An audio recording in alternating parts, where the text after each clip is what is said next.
The Aegis of Shadow, Volume 1. The embers of what was once his home danced in the wind, a fiery requiem for a life stolen by shadow and claw. He was just a boy, small and silent, the lone survivor of a massacre that had painted the village square in shades of crimson. It was in this desolate landscape of grief that they found him, their white capes billowing like the wings of avenging angels.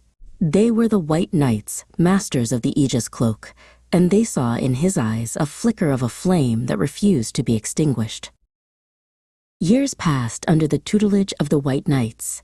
Kenji, as he was now called, watched as his peers learned to command their Aegis cloaks, hardening them into shields and shaping them into blades. But for Kenji, the cape remained stubbornly inert, a limp piece of fabric that mocked his every effort. The whispers of the other trainees followed him like a shadow, a constant reminder of his inadequacy. "If magic will not answer, then my fists will," Kenji vowed to himself, his voice a low growl. He poured his frustration into a different kind of training, a brutal regimen of physical conditioning. His knuckles bled, his muscles ached, but with every punch that dented the stone walls of the training grounds, he forged his body into a weapon. His speed became a blur, his strikes devastating, earning him a different kind of respect from his peers.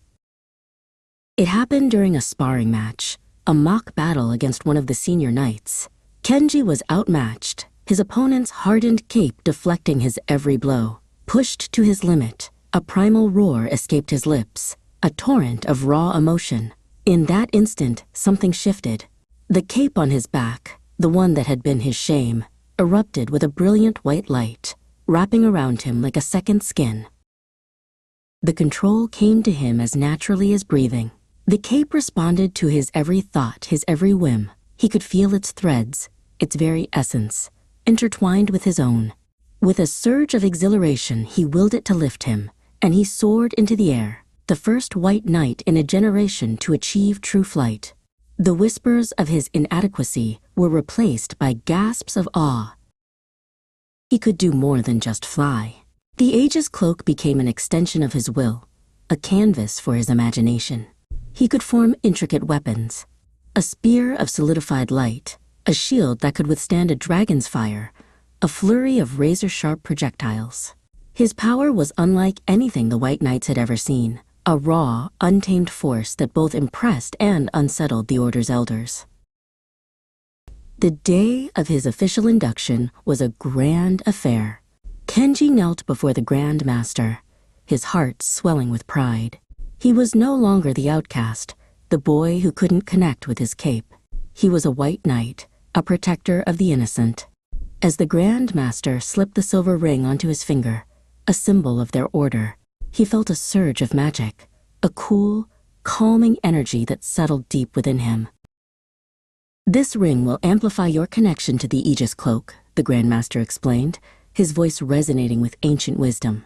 "It will also slow the passage of time for you, granting you a long life in service to the light." But as Kenji looked at the ring, a faint, almost imperceptible wisp of dark energy, unseen by the others, coiled around his finger before dissipating. He felt a strange resonance, a power within him that had nothing to do with the ring or the cape. The whispers started again, but this time they were different. They were tinged with fear, with suspicion. His power was too great, too untamed. The elders of the Order, once his mentors, now looked at him with wary eyes. They spoke of balance, of control, of the dangers of unchecked power. Kenji, who had only ever sought their approval, felt a growing chasm between them. Their caution felt like a cage, their wisdom like a leash. The breaking point came during a mission, a disagreement over tactics that escalated into a bitter argument. Accusations were thrown, trust was shattered. With a heavy heart, Kenji turned his back on the only family he had ever known. He left the White Knights, the silver ring a cold weight on his finger.